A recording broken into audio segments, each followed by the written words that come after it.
So hi everyone, welcome back to another new video. So guys गेले 2-3 दिवस हे news article खूप circulate होते. मला भरपूर मुलांनी व्हॉट्सॲपवर हे न्यूज आर्टिकल शेअर केलं आणि ती मुलं म्हणत होती की दादा ह्या वर्षी ॲडमिशन प्रोसेस चेंज होते का, कॅपराउंड 4 कॅपराउंड होणार आहेत का, आधीचे 3 कॅपराउंड कंडक्ट होत होते ते 4 कॅपराउंड कंडक्ट होणार आहेत का. कारण की ह्या न्यूज आर्टिकलमध्ये तशीच काही न्यूज ह्याकडे कव्हर केली आहे. सो त्यासाठी ही न्यूज नक्की काय आहे, नक्की आपल्या फर्स्ट इयरचे इंजिनिअरिंगच्या ॲडमिशनसाठी 4 कॅपराउंड कंडक्ट होणार आहेत की इतर कोर्सेससाठी 4 कॅपराउंड कंडक्ट होणार आहेत, तर हे क्लिअर करण्यासाठी ही मी व्हिडिओ बनवत आहे. आता जर आपण हे न्यूज आर्टिकल नीट वाचलं, ह्याच्या हेडिंगमध्ये आपल्याला काय दिलं आहे, अभियांत्रिकीच्या प्रवेश नियमावलीत बदल, पदविका अभ्यासक्रमासाठी आता 3 ऐवजी 4 कॅपराउंड होणार. म्हणजे आपल्याला हेडिंगमध्ये क्लिअर दिलं आहे की इंजिनिअरिंगमध्ये जे ॲडमिशन प्रोसेस होते ह्याच्यामध्ये आता बदल केलेला आहे. आता आधी ते 3 कॅपराउंड होत होते. लास्ट इयरपर्यंत काय होतं की जे कॅपराउंडची प्रोसेस आहे आपली, जे ॲडमिशनची प्रोसेस आहे त्याच्यामध्ये कॅपराउंडचं एक मेथड असतं जे आपल्याला ऑप्शन फॉर्म फिलिंग वगैरे करावं लागतं. तर लास्ट इयरपर्यंत 3 कॅपराउंड कंडक्ट व्हायचे, बट ह्या वर्षी 4 कॅपराउंड कंडक्ट होणार. तर ते आपल्याला ह्या न्यूज आर्टिकलमध्ये दिलेलं आहे. अजून भरपूर काय काय ह्याच्यामध्ये न्यूज दिलेली आहे, ते तुम्ही याकडे रीड करू शकता. मी याकडे ऑलरेडी रीड केली आहे. मी तुम्हाला एक मेन मुद्दा सांगतोय की नक्की मेन पॉईंट्स काय आहेत. आपल्याला ह्या इकडे वरती एक असून इन्फॉर्मेशन दिली आहे की असं असेल कॅपराउंड, म्हणजे आपल्याला जी कॅपराउंडची प्रोसेस आहे ती आता अशी कंडक्ट होणार आहे. आता ह्याच्यामध्ये काय दिलं ते हे मी तुम्हाला सांगेन, बट हे न्यूज आर्टिकल वाचल्यानंतर ना मी थोडंसं कन्फ्यूज झालो की नक्की आपल्या इंजिनिअरिंगच्या फर्स्ट इयरसाठी आहे की डिप्लोमावाल्यांसाठी आहे. सो त्याच्यामुळे मी अजून चेक केलं की अजून कुठले न्यूज आले आहेत का ह्याच्या रिगार्डिंग. तर मला गुगलवर अजून एक न्यूज आर्टिकल सापडलं. दी इंडियन एक्सप्रेसनी ही न्यूज कव्हर केली आहे आणि ॲडमिशनमध्येच हेडिंगमध्येच आपल्याला क्लिअरली दिलं आहे, diploma admissions in state to have 4 CAP rounds. म्हणजे डिप्लोमाचे ॲडमिशन्स आहेत, डायरेक्ट सेकंड इयर ॲडमिशन्स, तर ह्याचे ह्या वर्षी 4 कॅपराउंड होणार आहेत. हेडिंगमध्ये आपल्याला डायरेक्टली असं दिलं आहे की फर्स्ट इयर ॲडमिशनसाठी, इथे आपल्याला डिप्लोमा ॲडमिशनसाठी दिलेलं आहे. आता ह्या इकडे खाली क्लिअरली काय मेन्शन केलं आहे, द सेंट्रल ॲडमिशन प्रोसेस म्हणजेच काय आपली cap process for diploma admissions. ह्या इथे मी डिप्लोमा ॲडमिशन्सला हायलाईट करतोय. For diploma admissions in the state to course like engineering, hotel management and catering, pharmacy, surface coating technology etc. will have 4 rounds instead of 3. म्हणजे last इयरपर्यंत जे 3 CAP round conduct होत होते ते ह्या वर्षीपासून म्हणजे 2025-26 पासून तुमचे 4 कॅपराउंड हे कंडक्ट होणार आहेत. तर हे आपल्याला ह्या न्यूज आर्टिकलमध्ये दिलेलं आहे. द इंडियन एक्सप्रेसमध्ये ही न्यूज आलेली आहे. आणि आता हे का चेंज केलेलं आहे तर ते पण आपल्याला खाली दिलं आहे, to increase the admission numbers for the diploma courses. म्हणजे डिप्लोमा कोर्सेसमध्ये ॲडमिशन इन्क्रीज करण्यासाठी. आता ह्या रिगार्डिंग अजून ऑफिशियल नोटीस तर आलेली नाही आहे. म्हणजे आपल्याला फर्स्ट इयरसाठी पण आहे, म्हणजे फर्स्ट इयर इंजिनिअरिंग ॲडमिशनसाठी पण आहे की फक्त डिप्लोमाच्या ॲडमिशनसाठी आहे, हे अजून CET कन्फर्म केलेलं नाही आहे. जेव्हा पण CET ऑफिशियल नोटीस प्रोव्हाइड करेल तर हे आपल्याला CET ऑफिशियल वेबसाईटवर बघायला मिळेल. जर आपण ऑफिशियल वेबसाईटवर आलो तर ह्याकडे खालीच आपल्याला पूर्ण नोटिफिकेशन सेक्शन दिलेलं आहे. यामध्ये काही ना काहीतरी न्यूज येईल जर तुमच्या कॅपराउंडमध्ये काही चेंजेस झालेले असतील तर. आता फर्स्ट इयरच्या इंजिनिअरिंगच्या ॲडमिशनसाठी तर ह्याकडे कुठे उल्लेख केलेला नाही आहे. सो मोस्ट प्रोबेबली ही न्यूज फक्त डिप्लोमावाल्यांसाठी पण असेल. सो इन केस काही फर्स्ट इयरच्या ॲडमिशनसाठी पण काय असेल तर ते पण आपल्याला ह्या इथे न्यूज येईल. आता जे मी तुम्हाला स्टार्टिंगला सांगितलं होतं, न्यूज आर्टिकल दाखवलं होतं की आपल्याला ह्या इथे कॅपराउंडच्या बद्दल पण दिलं आहे की नक्की कॅपराउंड तुमचा कसा असेल, तर ते पण मी तुम्हाला एक आयडिया देऊन ठेवतो. ह्या इथे न्यूज आलेली आहे. तर ही न्यूज ह्याकडे मी जो पॅराग्राफ दिला आहे हे मी तुम्हाला सिंपल वेमध्ये एक्सप्लेन करतो. मी ह्याकडे स्लाइड्स क्रिएट केले आहेत तुम्हाला सिंपल वेमध्ये एक्सप्लेन करण्यासाठी. आता लास्ट इयर पण तुमची अलॉटमेंट कशी व्हायची तर तुमच्या पूर्ण ॲडमिशन प्रोसेसमध्ये तुमचे 3 कॅपराउंड व्हायचे आणि ह्या कॅपराउंडच्या प्रोसेसमध्ये तुम्हाला एक स्टेप करावी लागायची, ऑप्शन फॉर्म फिलिंग. आता ऑप्शन फॉर्म फिलिंग म्हणजे काय, जर तुम्ही म्हणजे पूर्ण एक ॲडमिशन प्रोसेसवरची एक डिटेलमध्ये मी व्हिडिओ बनवली आहे. जर तुम्ही ती व्हिडिओ बघितली असेल तर तुम्हाला ऑप्शन फॉर्म फिलिंगबद्दल आयडिया आली असेल. जर तुम्ही ती व्हिडिओ बघितली नसेल तर त्या व्हिडिओची लिंक मी तुम्हाला आय बटनमध्ये प्रोव्हाइड करतोय. प्लस त्यासोबत मी तुम्हाला ह्या व्हिडिओमध्ये पण मी तुम्हाला शॉर्टमध्ये एक्सप्लेन करतोय. तर ऑप्शन फॉर्म फिलिंगमध्ये तुम्हाला पूर्ण कॉलेजची लिस्ट अपलोड करावी लागते. म्हणजे तुम्हाला पहिल्या नंबरला कुठलं कॉलेज पाहिजे, दुसऱ्या नंबरला कुठलं कॉलेज पाहिजे, तिसऱ्या नंबरला कुठलं कॉलेज पाहिजे, तर असं तुम्हाला प्रेफरन्स वाईज तुम्हाला कॉलेजची लिस्ट त्या तिकडे अपलोड करावी लागते. आणि तुम्ही जी लिस्ट त्या ऑप्शन फॉर्ममध्ये अपलोड करता त्या लिस्टमधनं कोणत्या तरी एक कॉलेजमध्ये तुमचा नंबर लागतो, ज्याला आपण बोलतो सीट अलॉटमेंट इन कॅपराउंड.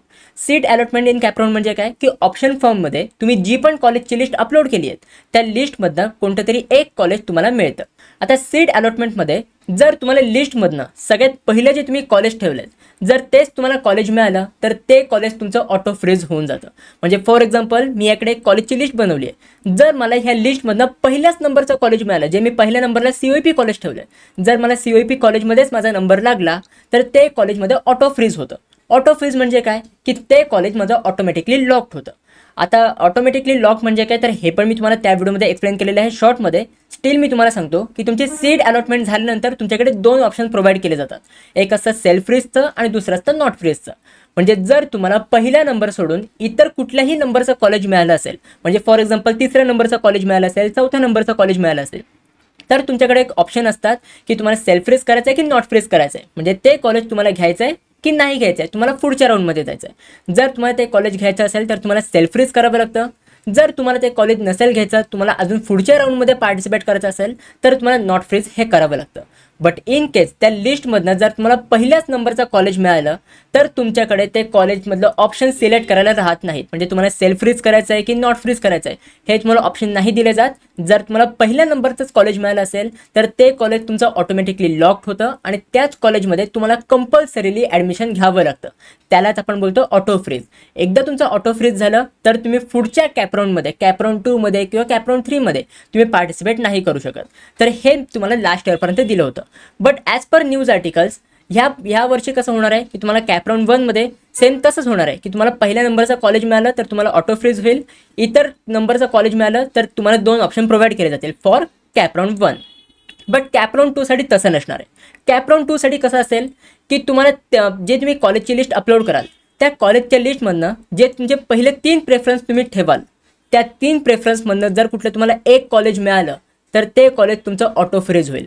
म्हणजे जर तुम्हाला कॅपराऊंड 2मध्ये COEP कॉलेज मिळालं तर तुमचं ऑटो फ्रीज होईल. जर तुम्हाला COEP कॉलेज नाही मिळालं, जर तुम्हाला VGTI कॉलेज मिळालं तरी पण तुमचं ऑटो फ्रीज होईल. जर तुम्हाला VGTI कॉलेज नाही मिळालं, तुम्हाला PICT कॉलेज मिळालं तरी पण तुमचं ऑटो फ्रीज होईल. जर तुमचे कॅपराऊंड 2मध्ये पहिले 3 प्रेफरन्स सोडून इतर कुठल्या प्रेफरन्स नंबरचं कॉलेज मिळालं तर तुमच्याकडे 2 ऑप्शन दिले जातील की ते कॉलेज तुम्हाला घ्यायचं आहे की ते कॉलेज तुम्हाला नाही घ्यायचं आहे. तर हे ह्या वर्षी न्यूज आर्टिकलमध्ये दिलं आहे की तुम्हाला कॅपराऊंड 2मध्ये असं असणार आहे. याकडे मी क्लिअरली मेन्शन केलं आहे की हा अजून ऑफिशियली कन्फर्म नाही आहे. जस्ट तुम्हाला एक्सप्लेन करण्यासाठी तुम्हाला कन्फ्युजन क्रिएट झाले असेल ना की कॅपराऊंड नक्की काय, नक्की ह्याच्यामध्ये अलॉटमेंट दिलं आहे, ऑटो फ्रीज दिलं आहे, हे काय असतं. तर हे मी तुम्हाला सिम्पल वेमध्ये एक्सप्लेन करण्यासाठी सांगतोय. आता त्याचप्रमाणे कॅपराऊंड 3साठी अजून थोडा वेगळा रूल आहे. कॅपराऊंड 3साठी काय आहे की जर तुम्हाला पहिल्या 6 प्रेफरन्सेसपैकी कुठलं एक कॉलेज मिळालं तर ते कॉलेज तुमचं ऑटो फ्रीज होतं. कॅपराऊंड 2मध्ये काय होतं की तुमचं पहिल्या 3 प्रेफरन्सपैकी एक कॉलेज मिळालं तर ते तुमचं ऑटो फ्रीज होईल. बट कॅपराऊंड 3मध्ये अजून थोडा हा रूल चेंज होतो की जर तुम्हाला पहिल्या 6 प्रेफरन्सपैकी जर कुठलं तुम्हाला एक कॉलेज मिळालं तर ते कॉलेज तुमचं ऑटो फ्रीज होईल. जर तुम्हाला 6 प्रेफरन्स सोडून इतर कुठल्या प्रेफरन्स नंबरचं कॉलेज मिळालं तर ते कॉलेजमध्ये तुम्हाला ऑप्शन दिला जाईल की ते कॉलेज तुम्हाला घ्यायचं आहे की ते कॉलेज तुम्हाला नाही घ्यायचं आहे. तर हेच आपल्याला ह्या न्यूज आर्टिकलमध्ये प्रोव्हाइड केलेलं आहे. जे तुम्हाला ह्याकडे पॅरेग्राफ प्रोव्हाइड केलं आहे तर तेच मी तुम्हाला त्याच्या स्लाइड्समध्ये एक्सप्लेन केलं तर तेच तुम्हाला ह्याकडे प्रोव्हाइड केलेलं आहे. बट स्टील ह्याच्याबद्दल अजून ऑफिशियली काहीच न्यूज आलेली नाही आहे. हे जस्ट आपल्याला ह्या न्यूज आर्टिकलमध्ये सकाळच्या एक न्यूज आर्टिकलमध्ये आलेलं आहे आणि एक टाइम्स इंडियन एक्सप्रेसच्या न्यूज आर्टिकलमध्ये आपल्याला ही न्यूज आलेली आहे. अजूनही ऑफिशियली सीईडीसीने कन्फर्म केलेलं नाही आहे. जर सीईडीसीने ऑफिशियल नोटीस काही आपल्याला प्रोव्हाइड केली तर ते मी तुम्हाला नक्की सांगेन. जर काय कॅपराऊंडच्या बद्दल एक मेजर अपडेट आली तर त्याबद्दल मी तुम्हाला नक्कीच अपडेट प्रोव्हाइड करेन. त्यासाठी तुम्ही आपल्या चॅनलसोबत कनेक्टेड राहा, सबस्क्राईब करून ठेवा. प्लस त्यासोबत आपली पर्सनल काउन्सिलिंगसुद्धा तुम्ही जॉईन करू शकता. जर तुम्हाला ह्या कॅपराऊंडच्या प्रोसेसमध्ये पर्सनल गायडन्स पाहिजे असेल, पूर्ण तुम्हाला एक बेस्ट कॉलेजची लिस्ट बनवून पाहिजे असेल तर त्यासाठी आपली पर्सनल काउन्सिलिंगसुद्धा आहे, तर ती तुम्ही जॉईन करू शकता. इंजिनिअरिंग आणि फार्मसीसाठी जर तुम्हाला ॲडमिशन घ्यायचं असेल तर तुम्ही ह्या काउन्सिलिंगमध्ये जॉईन करू शकता. जर तुम्हाला ह्या रिगार्डिंग अजून काही डिटेल्स पाहिजे असतील तर हे सगळे डिटेल्स मी तुम्हाला डिस्क्रिप्शन बॉक्समध्ये प्रोव्हाइड केलेले आहेत. जर काही तुम्हाला हेल्प पाहिजे असेल ह्या रिगार्डिंग म्हणजे पर्सनल काउन्सिलिंगच्या रिगार्डिंग अजून काही तुम्हाला एन्क्वायरी करायची असेल तर मी तुम्हाला अजून 2 हेल्पलाईन नंबर प्रोव्हाइड केलेले आहेत. तर त्या हेल्पलाईन नंबरवर तुम्ही व्हॉट्सअपवर मेसेज करू शकता. मी किंवा माझी टीम तुम्हाला लवकरात लवकर रिप्लाय करायचा प्रयत्न करू. आणि जर तुम्हाला असेच लवकरात लवकर अपडेट पाहिजे असतील तर मी तुम्हाला एक इंस्टाग्रामची ID प्रोव्हाइड करतोय. ती डिस्क्रिप्शन बॉक्समध्ये मी तुम्हाला प्रोव्हाइड केलेली आहे. त्या इंस्टाग्रामच्या IDला पण तुम्ही नक्की फॉलो करून ठेवा. त्या इंस्टाग्रामच्या IDवर जेव्हा पण काय ऑफिशियल काय अपडेट येईल तर ते मी तुम्हाला सगळ्यात पहिले इंस्टाग्रामवर प्रोव्हाइड करत जाईल. तर त्या इंस्टा IDची लिंक मी तुम्हाला सगळी डिस्क्रिप्शन बॉक्समध्ये प्रोव्हाइड केलेली आहे. So guys that's it for this video. कशी वाटली तुम्हाला ही व्हिडिओ? आवडली असेल तर नक्की लाईक करा, शेअर करा, सबस्क्राईब करा. भेटू आपण पुढच्या व्हिडिओमध्ये. तोपर्यंत बाय, सी या and have a good day.